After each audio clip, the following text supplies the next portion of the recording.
This is basically Chuck Schumer. Chuck Schumer, he's worried he's going to get a primary challenge from AOC, and so he's shutting down the people's government to give in to sort of the left-wing coalition and their party. And it's craziness, and people are going to suffer because of it. You don't shut the government down because you have a policy disagreement.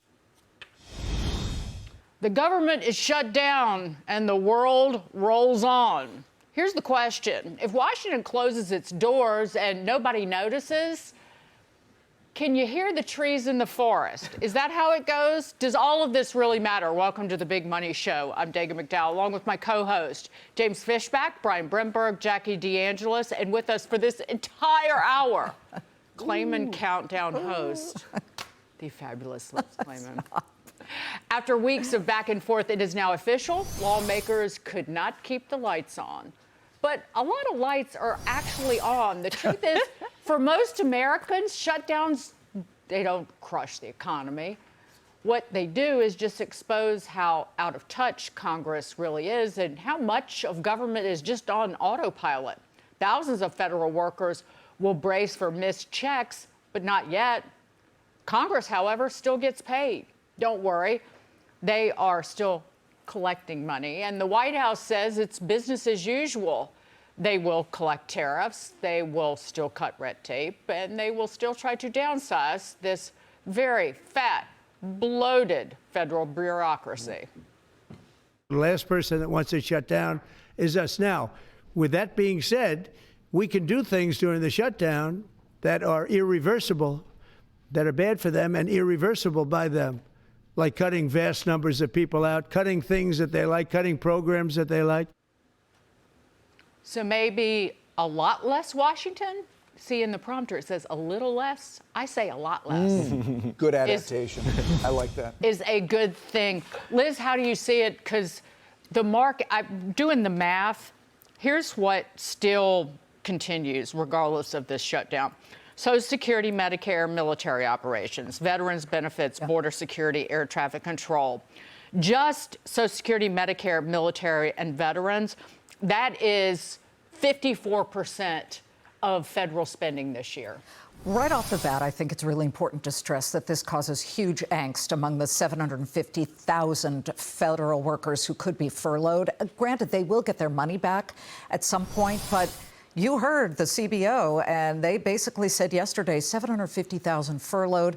President Trump has been clear he's going to use this as an opportunity to actually fire people and winnow down the government. So we feel for them, definitely. But if you are looking at the way the market sees it, I mean, you have to agree that investors see the core fiscal functions still operating, Dagan, as you said, Medicare, Social Security, debt payments, the tariffs. Again, the tariffs being paid by American importers, but nonetheless, the money is still coming in. So things still continue to operate. The government may be paralyzed, but the system itself is still running. I will note there were 3 Democrats who voted with the Republicans last night. It was, let me just check my notes. Catherine Cortez Masto, Angus King, and then Senator John Fetterman. The way it breaks out, Rand Paul voted against the continuing resolution. So you're going to need, as these vote, it'll come up again today, you need, in essence, 5 additional Democrats to step up and vote, just to keep funding the government. This is something that Chuck Schumer voted for in the spring, and now he acts like it's something altogether different. James. Well, Dagan, you're absolutely right. And let me just say very clearly, to the Democrats who voted to shut down this government in the Democrat-Schumer shutdown, you should not get paid. Full stop, you should not get paid. We have 535 U.S. senators and U.S. congressmen. Liz, they make $157,000 a year, $13,000 a month. In my home state of Florida, the average worker's making $49,000. In America, it's $67,000. If you voted to shut the government down, you're not one of those 3 Democrats. You should not get paid. Full stop, end of story. This is your job. You couldn't do it.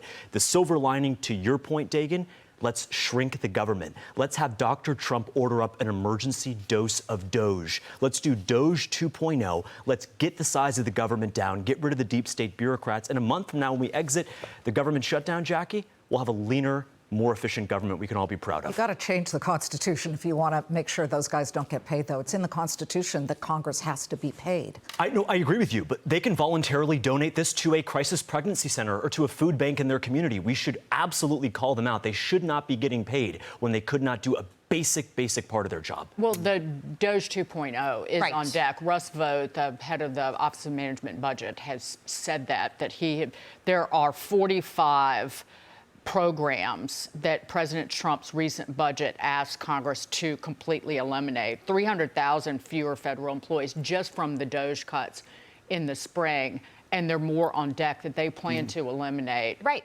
Completely. And they told the Democrats that they would do this, so it shouldn't be a surprise to anybody. If Chuck Schumer wanted to play chicken, here we are. And of course, the president is calling it the Schumer shutdown. He's not accepting responsibility for it. You know, look, I think this is a different administration with different priorities that were set out from the beginning, and people understand that. DOGE was part of it. Shrinking government was part of it. And so they see the president taking this opportunity to in effect, do that. And it's not like he didn't say that he was going to. I just want to go back to John Fetterman for a second, because I had no hope for him. And now he's like maybe one of my favorite people. I love him. Because I think that he's reasonable and he looks at issues from both sides. And he reminds me of my second-term Bill Clinton Democrat that I think was actually pretty good for the country. You know, so look, I think that this is going to go on. I think the markets understand that this is a president that isn't going to succumb to threats. He's not going to be held hostage. And if this is what we need to do, then this is what we need to do. You know, it's so interesting you bring up Fetterman, because I agree. I think he's been the turnaround story of Congress, basically. But he is so far from Democratic leadership. Like, he is nowhere near the middle of that party. That's right. Chuck Schumer has so distanced himself from Fetterman. He's tried to get, you know, like closer to the AOC ring so he can hold on to his job. Why don't more Democrats point to John Fetterman and say that guy could actually win a national election? That's right. I don't hear anybody doing that. I don't know. Does even Shapiro in his own state, does he say something like that? I mean, I just want to agree with you that I think there is a part of the Democrat Party that could succeed in America, but they don't have the notoriety, they don't have the money, and they do not have the energy of the Mamdani AOC to lead whatever wing of this party to actually get it done. And so I think we're going to be stuck in this situation. He's got real guts to do it. You know, you kind of put a little bit of a target on your back when you do that in this environment, when people are looking at some of these more extreme progressives as party leadership, as direction of the party right now. So I really commend him for having the gumption to do it. Similar to Joe Manchin back during West Virginia's time when he was the senator there, you've got to figure that most of America is pretty centrist. They are not on the far right or the very far left. And when you hear somebody like Fetterman say, you know what, it's not rational to shut down the government when the Republicans right now are asking for a 7-week extension to keep it at the funding rates that the Democrats voted for. So where is the issue here? Right. You brought up Joe Manchin. Joe Manchin is the reason that the Inflation Reduction Act passed, which not one Republican voted for. And in the Inflation Reduction Act is one item that's at issue that the Democrats are trying to make an issue out of in this shutdown, the Democrat Chuck Schumer shutdown. And that is the supercharged Obamacare subsidies that were passed, and they were expanded well beyond the 400% above the poverty line.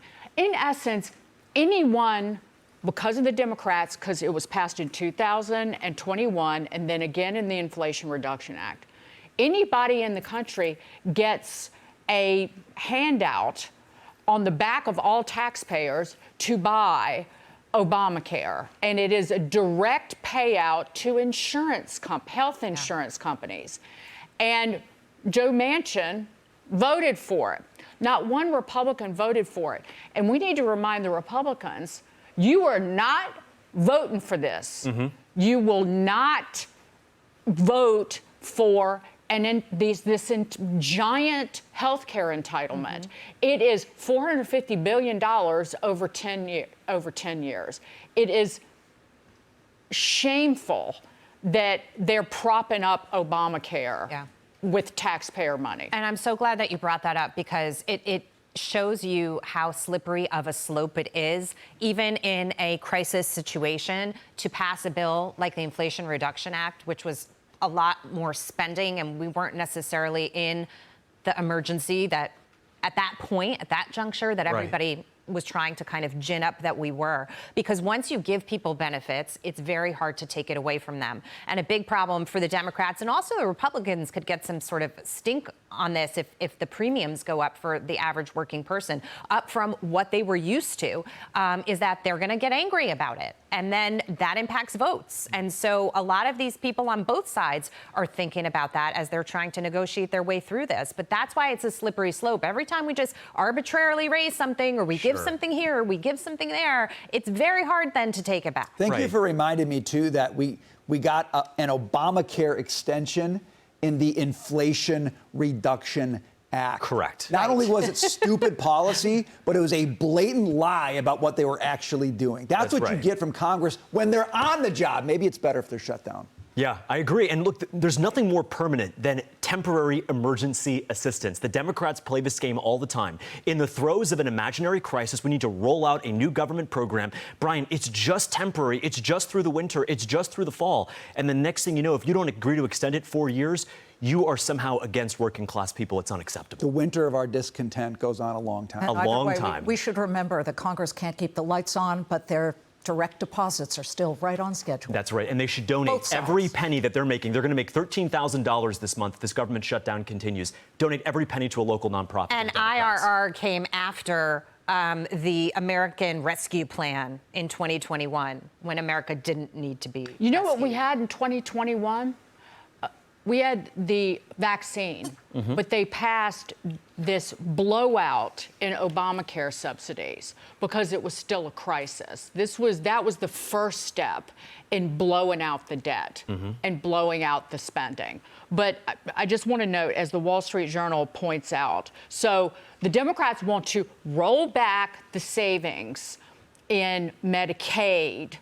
Again, all the Republicans did was take it back to the spending levels. We're still growing at $1 trillion over the next decade. They just took it back to the pre-COVID levels. They don't want that. They want to blow it out, and they want to blow out the Obamacare subsidies.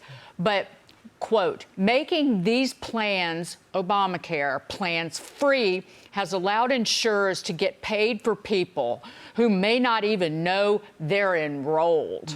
Jackie, Walmart. Let's do Walmart.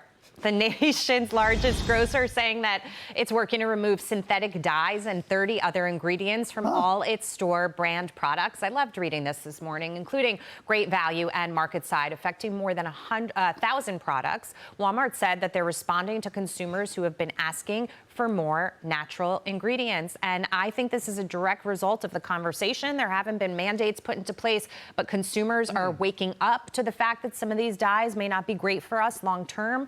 And I think that Walmart is responding to that and saying, okay, we can do something about that. I commend them for it. You know, Starbucks, back when they were trying to find a healthier dye for their strawberry whipped shakes, they used crushed red beetles. Yeah. And as soon as that hit, I mean, they'd been using it for a long time, and there are a lot of it. Yeah, they're these red beetles that they crushed up. It was all natural, all organic, but people saw beetle. Wait, and beetle they flipped like out. bug? Like a bug? Yeah, Yes, bugs. yes, the beetle. Oh. And so Vegans- Starbucks had this big drama they had to deal with, but it was all Bug juice. natural. It's the vegans lose their minds. Like, real vegans don't even eat honey. But who thinks this would be happening if somebody else was running Health and Human Services?